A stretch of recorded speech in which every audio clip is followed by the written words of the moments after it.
कहा जाता है उसको बदनाम किया जाता है, उसको आतंकवादी, मुल्ला कटवारी, अल्फाज, तो हम उसके साथ खड़े होते हैं। लेकिन उनका रोना बिल्कुल गलत मैसेज गया है, रोने की जरूरत नहीं है। और आपको पता होगा कि लोकसभा के अंदर ऐसे ऐसे सांसद हैं जो इसी बिदुड़ी को नीचे बिठाने का काम किया था, जिसको झटकार लगाकर भगाने का काम किया था। ऐसे सांसद भी हमारे अंदर लोकसभा। तो हमने कहा दानिश भाई से आपको भी जरने की जरूरत नहीं, आपको भी ऐसी सांसद बनना पड़ेगा, जैसी जो भाषा में जवाब देता है ऐसी भाषा में जवाब देने का काम करें। मांग करी थी ओम बिरला जी से, मांग करी थी उस पर कार्रवाई होनी चाहिए, सस्पेंड करना चाहिए ऐसे आतंकवादी को जो एक संसद से कहता है उग्रवादी, आतंकवादी, मुल्ला कटवा, ऐसे लोगों को सस्पेंड करना चाहिए था। लेकिन क्या हुआ, भारतीय जनता पार्टी की साफ विचारधारा पता चल चुकी है लोगों को, ऐसे लोगों को प्रमोट करने का काम करते हैं। आज उनको राजस्थान में जिम्मेदारी दी, कल आप देख लेना दिल्ली प्रदेश अध्यक्ष बनाने का काम करेंगे। यही इनकी नफरत की राजनीति इनको ले डूबेगी। और हमने शुरू से देखा जब अनुराग ठाकुर की बात हुई उनको प्रमोट करने का काम किया, कपिल मिश्रा को प्रमोट करने का काम किया, परवेश वर्मा को प्रमोट करने का काम किया। जो जहर उगलने का काम करते हैं देश के मुसलमानों के लिए और हमारे देश के दलितों के लिए, जो पिछड़े हैं, अति पिछड़े हैं, जो गरीब हैं, उनको मारने का काम करते हैं, उनको प्रमोट करने का काम भारतीय जनता पार्टी लगातार कर रही है। आपने देखा होगा देश के अंदर कितनी नफरत पैदा कर दी आज इन लोगों ने। हिंदू मुसलमान करने का काम किया, मंदिर मस्जिद का काम करने का काम किया, भाई से भाई को लड़ाने का काम भारतीय जनता पार्टी और आरएसएस के लोग लगातार करने का काम कर रहे हैं। लेकिन इन पर कार्रवाई इस्तीफा दे देंगे, अभी तक खामोश क्यों बैठे हुए हैं? देखिए भारत के संविधान के ऊपर उनको जो है अभी भी यकीन है, अभी भी ट्रस्ट कर रहे हैं, कह रहे हैं कि हाँ अगर भारत के संविधान के तहत इसको पार्टी नहीं निकाला गया, कार्रवाई नहीं हुई तो हम लोकसभा से इस्तीफा देने का काम करेंगे। और सुन लीजिए, सुनिए भाई साहब, सुन लीजिए, यही तो हमारा यही तो क्वेश्चन है। ऐसे लोगों से ही तो क्वेश्चन है लगातार कि भाई उन पे कार्रवाई नहीं कर रहे तो ये दिखा रहे हैं कि लोकतंत्र को नहीं मानते और ये ऐसे ही नफरती टिंटों को लगातार बढ़ाते रहेंगे। और आप देख लेना अगर ये ऐसा ही चलता रहा तो आप देख लेना देश में नफरत और टूट की पैदा होगी और लड़ाई।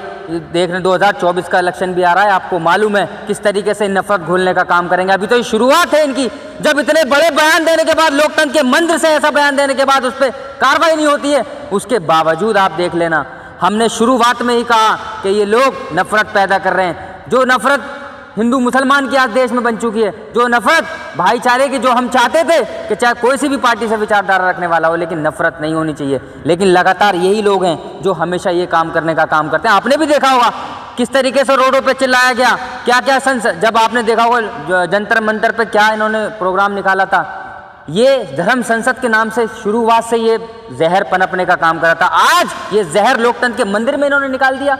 हम यही कहते हैं कि आपने देखा होगा जब हमने पहले आवाज उठाने का काम किया था, जब परवेश वर्मा ने ऐसा बयान दिया, जब ये कहा था मुसलमानों को देश से निकालने का काम करना चाहिए, जब भी हमने बोला, लेकिन जब भी किसी ने इस पर कार्रवाई नहीं करी। आज क्या हुआ, उसी का नतीजा है कि आज एक बिदुड़ी जो सांसद है वो इस तरीके के अल्फाज बोल के जाता है कि अब कुंवर दानिश का टिकट कंफर्म हो गया कांग्रेस पार्टी से। देखिए तो चाह रहे थे, इसीलिए आंसू बहा रहे थे। देखिए ये कोई बात नहीं है, नेता वो होता है जो मिलने। राहुल सुनिए, नेता नहीं रोता नहीं है, रोने का देखिए हमने उनसे कहा रोने की बात नहीं है। हमने लगातार उनके पास हम गए, पहले दिन ही हम गए, जब राहुल गांधी जी गए थे उनसे कहा था डरने की जरूरत नहीं है इस नफरत के बाजार में। नहीं, रोने की बात बिल्कुल गलत। हमने उनसे खुद कहा कि रोने की क्या बात है। इस देश के अंदर अगर लोकतंत्र के मंदिर से आप इस तरीके से मैसेज देंगे कि आप एक चुने हुए सांसद हैं, कोई रोड छाप आदमी नहीं है, वो सड़क छाप सांसद था जो ऐसी भाषा का यूज कर गया। लेकिन आपको वहां मुंह तोड़ जवाब देना चाहिए था और आपको आंखों में आंखें डाल के जवाब देना चाहिए। बाहर भी रोने की जरूरत नहीं है, आपके साथ पूरा देश और देश के सैकड़ों लोग खड़े होने का काम करते हैं, लेकिन आप रोकर ये महसूस करा रहे हैं कि आप डर गए। अरे ये कौम डरने वाली कौम नहीं है, आपको मालूम होना चाहिए। आप एक एडवोकेट हैं, आपकी नज़र में क्या रमेश बिधूड़ी की जो है सजा होनी चाहिए थी? उसको मेरे नज़र में क्या, कानून के नज़र में होनी चाहिए थी। कानून के नज़र में ये थी उसको सस्पेंड करना चाहिए था, पार्टी से भी सस्पेंड करना चाहिए था, लोकसभा सदस्य जानी चाहिए थी। लेकिन आपने देखा होगा अधीर रंजन चौधरी जो विपक्ष के नेता, उनको पार्टी उनकी जो है उनको सस्पेंड करने का काम कर दिया था। राघव चड्ढा को इतनी सी बात पर के भाई साइन गलत हो गए, लेकिन इतना बड़ा कांड हो जाता उसके बाद सस्पेंड नहीं करते। नहीं करेंगे, ये नहीं करेंगे। मैंने कह दिया ना, इनकी विचारधारा खुले आ गए हैं, खुले हो गए हैं, ये बिल्कुल नंगे हो चुके हैं ये लोग।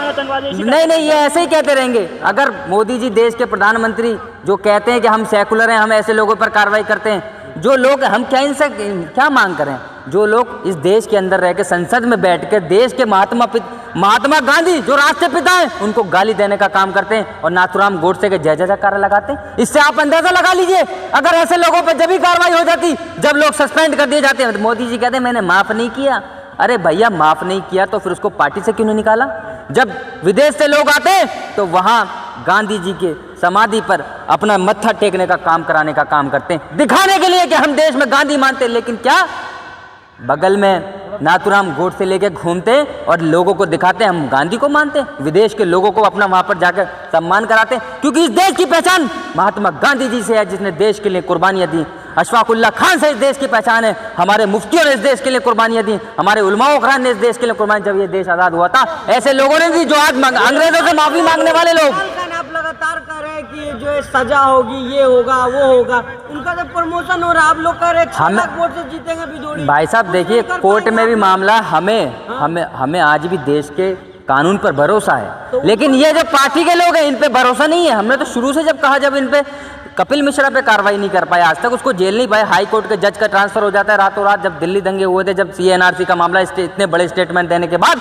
लेकिन आज हमने इनसे मांग की थी, हमने कहा था कि ऐसे लोगों को सस्पेंड कर दीजिए, लेकिन आज मैं खुलकर आ चुके हैं। तो आप देख लेना इनको, जब इंडिया अलायंस बनाए, इनको 2024 में इतना बड़ा करारा तमाचा पड़ने का काम करेगा, ये देश से भी बाहर जाने का काम करेगा। आप देख लेना मोदी जी से आज कौन सी पार्टी, आज चाहे केजरीवाल हो, अखिलेश हो, ममता बनर्जी हो, जितने भी विपक्ष के पार्टी हैं, एक इंडिया अलायंस बनाया है और सब लोग मिलकर ऐसे लोगों को जो नफरत की विचारधारा वाले लोग हैं, जो नफरत फैला रहे हैं देश में, इनको हराने का काम करेंगे। और देश में जो लगा। फिलहाल साहब एक बात बताइए, जैसे अभी रमेश बुद्धीड़ी को तो कुछ भी सजा नहीं हुई, लेकिन मोदी सर नेम पर राहुल गांधी की तो सदस्यता। अरे यही मेरे भाई, यही तो है, यही तो आप इससे अंदाज़ा लगा लीजिए।